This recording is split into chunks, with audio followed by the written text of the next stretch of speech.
Good morning, and welcome back to another edition of Good Morning KU Sports. My name is Harrison, and we've got a great show for you this week. First up, Ulicia will keep us in the loop with some recent news in NIL. Then Ryan, Zach, and Will are going to talk about the NFL Draft. We'll take a short break, then Zach will return with an NBA playoff overview, followed by Ryan with some notable college football transfers, and then Sam is going to take us across the pond for some news on the FA Cup before the break. Then, as always, Olivia will give us some information about the weather. But before all that, you guys know the drill. Let's talk about some breaking news in the world of sports. Heisman Trophy winner Travis Hunter found a home in the NFL this week as the Jacksonville Jaguars picked him up with their first-round pick. Hunter was the only player in college football to play both sides of the ball, so it will be interesting to see how the Jags will utilize all that athleticism. However, Travis Hunter's teammate Shedeur Sanders surprisingly fell out of the first round, leaving NFL fans anxious to see where Primetime Jr. will land. More on that with Ryan.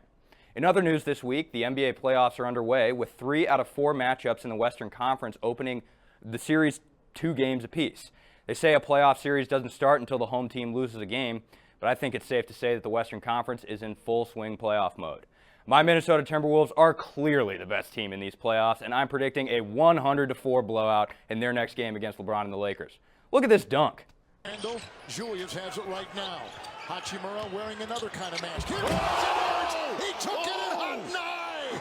Oh, he got up there. Woo, wow. My God, doesn't get much better than that. Go Wolves. In all seriousness, we have a great show for you this morning. So without further ado, let's kick it over to Ulicia. Thanks, Harrison.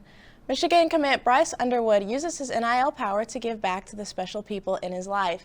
In an uproar about the current structure of name, image, and likeness, #1 class of 25 recruit Bryce Underwood used this opportunity to show appreciation to where he came from. Returning to his old high school in Michigan after becoming an early enrollee with the Wolverines, the 17-year-old invited his old mentor, Michael Daugherty, back to the school to interview him and showcase the two's relationship.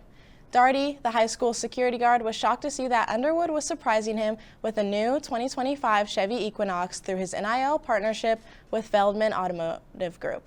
Underwood was full of gratitude, saying it is a dream come true to give back to the people who mean a lot to him. Daugherty had known Underwood since before he'd ever seen him throw a football, and Daugherty noticed that Underwood had a good head on his shoulders, and from there, their relationship grew. In the midst of the 2025 NFL Draft, Shedeur Sanders is a QB draftee who began his collegiate career at Jackson State before transferring to Colorado to play under his father and NFL Hall of Famer Deion Sanders, who's the head coach of the Buffaloes. During his time in college, Sanders was able to make his own name separate from his family, working up an NIL valuation of $6.5 million and ranked #2 in NIL earners. From his first partnership with Beats by Dre in 2021, Shedeur has worked with major brands such as Gatorade, Mercedes-Benz, and has become the first college football player to sign with Nike. Shedeur went undrafted yesterday as an expected first-round pick, but is expected to get drafted today as a second-rounder. In recent House versus NCAA news, District Judge Claudia Wilkin threatens to reject the proposed settlement because of roster cuts. In an order on Wednesday, Judge Wilkin threatened to reject the $2.8 billion settlement unless the parties involved amended an agreement to protect current athletes from being affected by immediately enforced roster caps. Wilkins expresses that the main flaw in the proposed settlement is the fact that revenue sharing will be dispersed at the expense of cutting certain rosters, which would potentially hurt walk-ons and those in non-revenue sports. Wilkins' proposed solutions include phasing in these settlement rules or grandfathering existing players from being cut. Unless this issue is fixed, Wilkins threatens to reject the settlement entirely, making a statement that reform cannot be made at the very expense of the athletes it is claiming to support. The NCAA has 14 days to work on a solution, or one of the biggest sports system reforms may be rejected entirely. Thanks, Ulicia. Well, the first round of the NFL Draft was last night in Green Bay. A lot of great picks, a lot of teams locking in their superstars for the near future. So let's talk about it. First with maybe some surprises or shocking things we weren't expecting. I'll start off first of all, obviously talking about the 2 Colorado stars. Travis Hunter went second overall to the Jaguars. Was not expecting the Browns to trade back there. They did end up trading back and getting Mason Graham, which I do think was a good pick. But Shedeur Sanders fell out of the first round. And, many people were saying he was going to be a first-round pick. I kind of expected him to go to the Steelers at 21. Steelers don't have too many good quarterbacks on their roster right now. But what were some surprises for you guys? Well, first off, I just want to say on the Shedeur Sanders whole saga, after sleeping on it, I really think part of this was, some of the media hype really made its mark here. And I do think this is a very weak draft class, respectfully to all the draftees. This is a very weak quarterback draft class. So I think we've kind of seen the reality of, maybe some NFL GMs not necessarily going with that same media hype that the NFL draft gurus have had. But for me, one of the biggest surprises in this draft was Emeka Egbuka going to the Tampa Bay Buccaneers. I think it's a really, really interesting pick, considering how much weapons the Bucs have.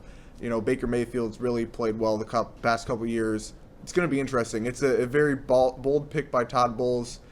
That offense could be really scary with Egbuka in the fold. He's a very reliable wide receiver. He's one of the highest producing Ohio State receivers ever. It's going to be very interesting to see. Yeah, I had Colston Loveland of Michigan getting picked by the Bears at number 10. I really thought Tyler Warren would go before. I thought Tyler Warren showed, he's a really good player at Penn State. Thought he's a Swiss Army knife. You could really have him do whatever you need him to do. But, Ben Johnson, offensive mastermind. I'm sure he's got something cooking up there with Loveland. So interesting to see how that plays out. Yeah, all right. Now on to some maybe questionable picks or high-risk, high-reward picks. First, I'm going to go with the high-risk, high-reward. The Rams actually not picking and trading back. For me, I think the Rams actually made a good move here. I mean, obviously it's a risk anytime you're dropping out of the first round, not taking a pick there. But this is something I feel like we always see with the Rams. I feel like they love to trade away picks. And so, they're locking in that Falcons pick, which the Falcons, who knows, may not be a playoff team this year. The Rams might get a high-up first-round pick next year. And I think, while that's a risk, I think it could really help them out, especially with Stafford potentially nearing the end of his career. There's some questions there with his age and how much longer he's got left. So I think that actually could be a good move. They could, go and get a first-round quarterback next year or do something well with that second first-round pick. Yeah, for me, I'm going to go away from the obvious Jackson Dart pick. I'm going to go with Tyler Booker to the Cowboys. I think he's an absolute stud. He has a very high ceiling. He was a monster at Alabama. However, I question whether or not he's the right fit for the Cowboys at this juncture. Maybe they could have gone to like a future franchise player under the new regime. That'll be very interesting. If it works out, he has the potential to be a perennial All-Pro. I really believe that. Yeah, I had two-eyed Gray Zabel going to the Seattle Seahawks. Went to North Dakota State. Solid player, just interesting to see how the shift from, going to a school like that and going into possibly a starting role with the Seahawks. And then I had Matthew Golden going to the Packers. I think this is a really solid player. Played at Houston first, then went to Texas, transferred to Texas senior year. Balled out at Texas, 58 receptions, 987 yards, averaged 17 yards a carry. I think this is a very good pickup by the Green Bay Packers. I think Jordan Love is going to he's really going to benefit from this pick. So yeah. And then another pick that I thought was a little bit questionable was the Chargers grabbing Amarion Hampton. Now, obviously, he was, you could argue that he was the best running back in the class, the right pick. But to me, they just picked up Najee Harris in free agency. And, I think they have other holes. They could have grabbed another defensive guy or, another receiver. That receiving core is not the strongest. So, while a running back, it could be a good move. I think since it's such a deep running back class, they could have gone elsewhere. But moving on to winners of the draft, who do you guys have as kind of your winner right away? I know some Chiefs fans are not going to like this, but I think the Philadelphia Eagles have a case to be the biggest winner in this draft. Jahad Campbell in that defense with all those studs, it's going to be interesting. He's a linebacker, but he can play off the edge. He's super explosive. He's a great tackler. He's physical. That's a great fit for Philly. I guess stay with the same thing. The Chiefs hate the Raiders. The Raiders had a really good pick, and Ashton Genty, I think at 6, that was a really solid spot for him to go. I could have seen him go into the Browns, but they picked up Mason Graham, defensive player. But I do think Ashton Genty is going to have a really solid start to his career at the Raiders. Yeah, and I understand some Chiefs hate going on. Maybe a little biased. I am a Chiefs fan, but I actually like the Chiefs pick with Josh Simmons. I think he's a really talented tackle, and I think if it weren't for his injury, he would have gone way higher. So I think it was great for the Chiefs that they were able to get him at 32 instead of where he maybe would have gone if he had not gotten injured. But yeah, that's all we have for the NFL draft. So now back to Harrison. Interesting points, guys. There's no doubt that night 2 will have some interesting picks, especially with so much talent still left on the board. Stick around because after the break, we've got Zach giving us an NBA playoff overview and Ryan with some news on some notable college football transfers. Sam's going to fill us in on the FA Cup after the break. What new sport would you like to see at KU? I would honestly like to see an official rugby team. I like football, so rugby is a little more intense than that, so I would definitely love to see that be a thing where we all come together just like football, basketball, women's. I think we should do it for all sports, even intramural sports. Cool. And if we did have a rugby team here at KU, would you go watch in person? Yes, I would actually love to join the team if we had one. I love doing sports, and with football being my favorite sport, and I'm a little, tough girl, I would definitely be down to do rugby. Ian, are you a fan of KU sports? I follow. Yeah. What sports do you follow? Mostly basketball or football. Sometimes I'll keep track of some intramural stuff, but that's just because I have friends. But So if KU was to add like a new sport here, what would you be interested in seeing?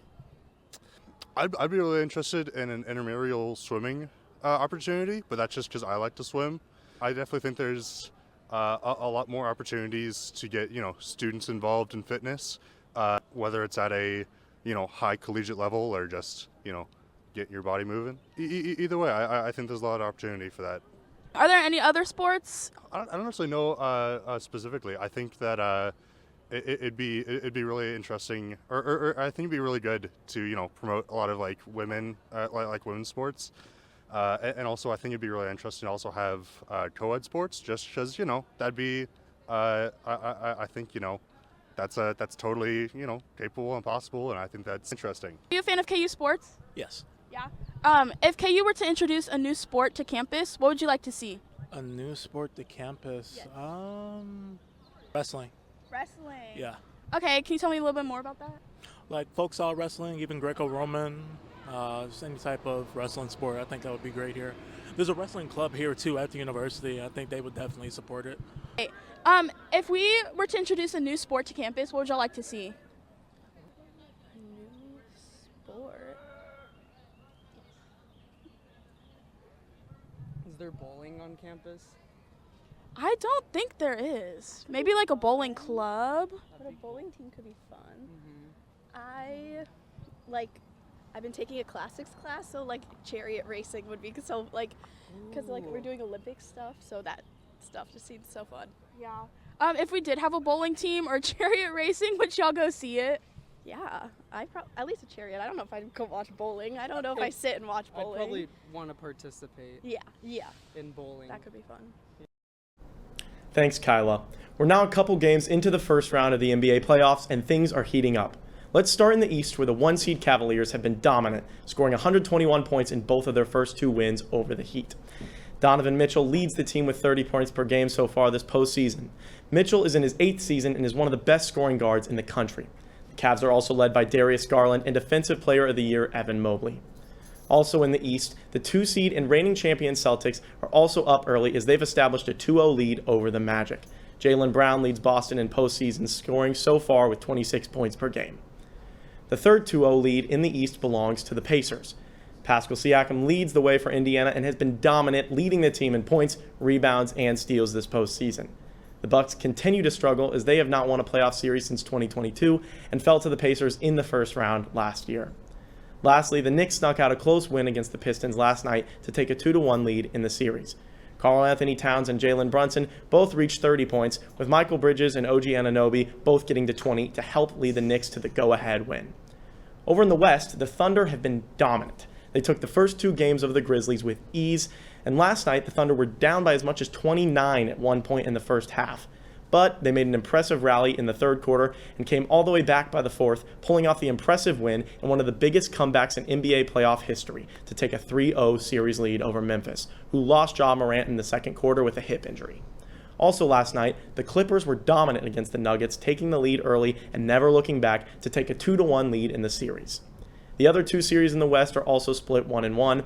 The 2-seed Rockets fell in their first game to Steph and Jimmy Butler, but Houston topped the Warriors in Game 2, 109-94.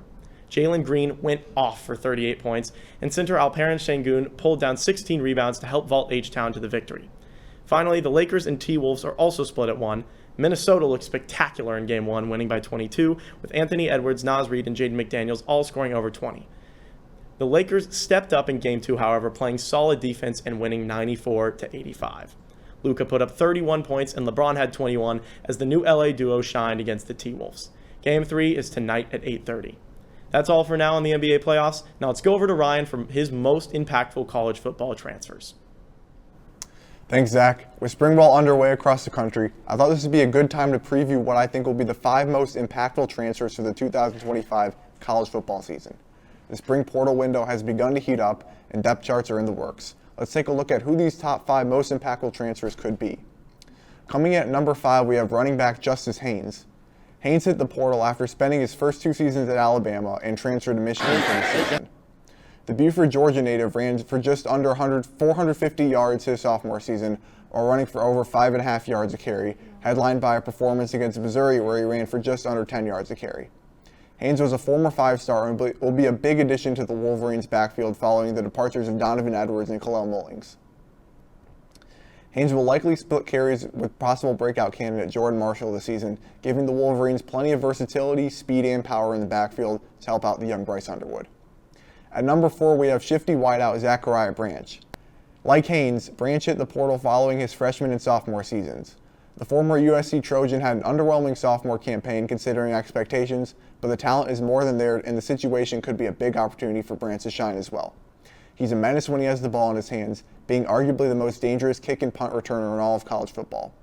Georgia has been starved for elite wide receiver play for the last few seasons, but Branch has all the potential in the world to make a huge impact not only for the Dogs in SEC play, but could be a major piece of the puzzle in winning their 3rd national title in 5 years. One could argue that the LSU Tigers have had the best portal haul this year, and I for one would not disagree with them. Brian Kelly's squad has reloaded its roster through the portal, headlined by former Florida State Seminole and high motor edge rusher Patrick Payton. Payton was originally thought to be a 3-and-done player, but he'll be returning to college football, but this time in the purple and gold. Payton was one of the few bright spots for the Seminoles last season, tallying 35 tackles, 17 of them being solo, and 4 sacks. LSU's Achilles heel in the Brian Kelly era has been defense, so snagging a stud pass rusher like Payton could pay dividends if it pans out. Like LSU, another SEC squad loading up on talent through the portal is none other than the Auburn Tigers. A program that hasn't seen a ton of national relevance as of late, Hugh Freeze is looking to change that as he's brought in a very nice portal class thus far. One of those players comes in at number 2 in the most impactful transfers for this cycle. Georgia Tech wide receiver Eric Singleton Jr. is an absolute stud who will be one of the most productive wideouts in the SEC next season, paired with what should be a good wide receiver room with Cam Coleman. The former Yellow Jacket put up back-to-back seasons of more than 700 yards, even being in a heavy run system. It will be very interesting to see how high Auburn's ceiling can be offensively with Singleton teaming up with Cam Coleman. And at number 1, we have quarterback John Mateer. If he pans out, Oklahoma could be a very scary team in 2025 with an improved O-line and stud running back Jaden Ott that Brent Venables just brought in from Cal. Mateer was arguably the most productive quarterback in all of college football last season with Washington State, as he threw for over 3,000 yards and 29 touchdowns. Oklahoma has been looking for the right fit at quarterback for a couple of years now, and if Mateer is that guy, the Sooners will have one of the most improved offenses next season and be a threat to make the college football playoff for the first time under Brent Venables. That's all I have for my top 5 most impactful transfers. Let's send it over to Sam for a FA Cup recap. Thanks, Ryan. The FA Cup semifinals are this weekend. Crystal Palace versus Aston Villa, 11:15 Central on Saturday. Man City take on Nottingham Forest, 10:30 Central on Sunday. In anticipation, I thought we should look back across the last decade and pick out the best FA Cup Wembley moments. Top 5, we'll throw in a couple honorable mention goals. We'll start there with Chelsea-Tottenham 2017 final. Willian's 5th-minute free kick, and then Nemanja Matic sniping the top right to secure a spot in the final, which Chelsea went on to lose to Arsenal. And then in the 5 slot, Man United Crystal Palace 2016 final, 1-1 in extra time. Man U down a man, lost Chris Smalling in the 105th minute. 5 minutes later, Jesse Lingard, after the sending off, wins it in extra time for United. The Eagles did have a short-lived lead in that after scoring one in the 78th. Number 4, Hull City's collapse in the 2014 final against Arsenal. Hull City scored the game's first 2 goals inside 10 minutes. This Santi Cazorla free kick is when things began to unravel in the 17th minute.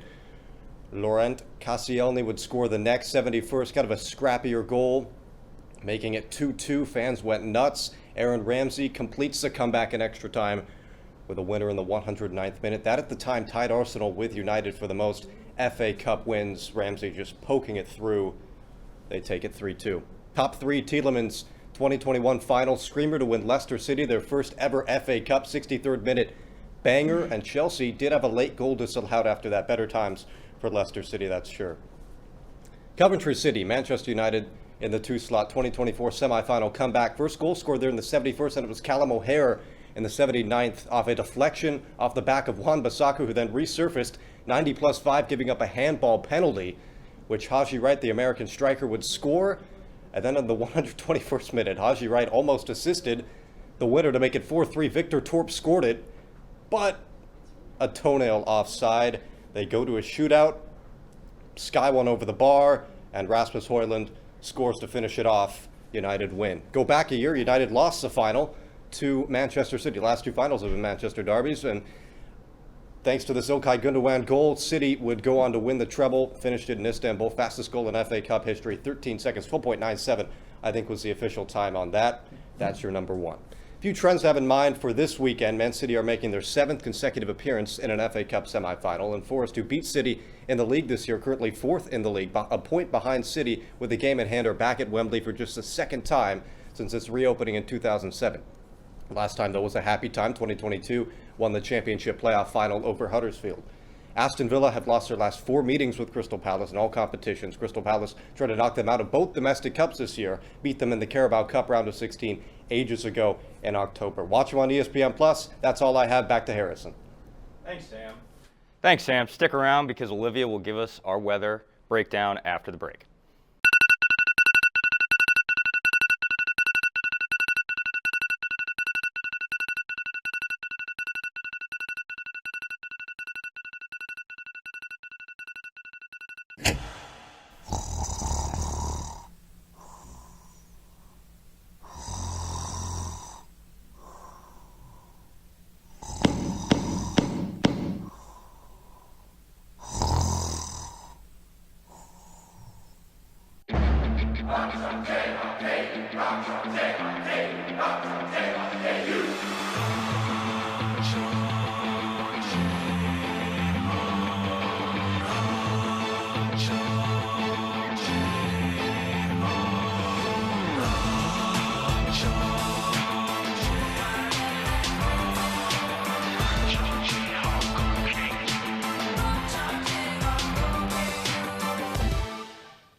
Welcome back to Good Morning KU Sports. Now we have another active weather of week ahead, especially for this weekend into early next week. So as always, taking a look outside first, it is overcast again. This is a bit different than what we've had the past couple of days. In Lawrence right now, it's around 59 degrees and the winds are out of the north at around 13 miles per hour. Now that's because we have had a cold front come through over the past night. The cold front right now is currently situated across southeastern Kansas, extending into Oklahoma. They have a couple showers and storms down here. As for us, we just have cloud cover right now, but that cloud cover is going to start to reduce throughout the day. We are expecting decreasing clouds throughout the afternoon. Temperatures are going to warm up because of that. We're going to get to around 65 or 66 degrees this afternoon, right around that evening time, 5 p.m. And the winds are going to remain relatively consistent out of the north through the period. Now for tonight, we do have a low of around 51 degrees, and those clouds are going to start to return, and that's really going to continue throughout the day tomorrow. Clouds are going to remain prevalent throughout the day. Our high is going to reach around 65 again tomorrow, so relatively similar conditions. However, we will have a chance for some scattered showers, especially tomorrow afternoon into tomorrow night, about a 20% chance, pretty isolated right now, so just be prepared. There might be a chance for a little storm to develop. Not expecting super huge impacts from that as well. Now looking, we have a couple of rain chances throughout the week. So into Sunday, we have a chance for some showers to build across the area. That's Sunday afternoon, and an additional chance for some scattered showers Sunday night as well. The main event that we're looking at is Monday afternoon into Monday evening. That's when we're going to have a chance for some severe weather, some strong storms, hail, damaging winds, and even the chance for a tornado. It's way too early to really have any definitive details about this, so be sure to pay attention to your weather app as we get closer to that. The details details will become a little bit more clear. But right now, just know that that is going to be a threat that we are paying attention to. As for our baseball forecast, they're in Utah this weekend, and conditions are going to be good for their Friday and Saturday game, right around 70 degrees for the temperature at the start time. But Sunday, there is going to be a 60% chance of showers at the first pitch time. And looking at softball, they're in Lawrence this weekend, and once again, our Friday and Saturday days are looking relatively good. Again, that chance for some isolated showers tomorrow afternoon is there. And Sunday, that chance will increase, that 30% chance of showers that we're looking at for the game, as well as a bit windier conditions. Some gusts of 20 to 25 miles per hour are expected for that game.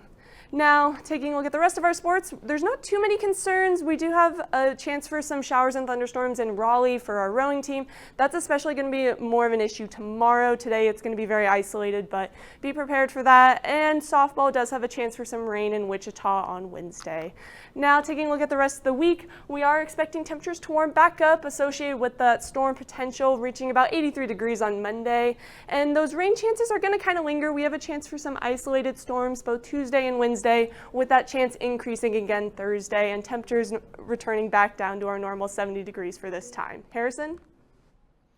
Well, that's our show this week. I hope you all have a fantastic weekend and stick around for Playmakers at noon. And as always, rock chalk.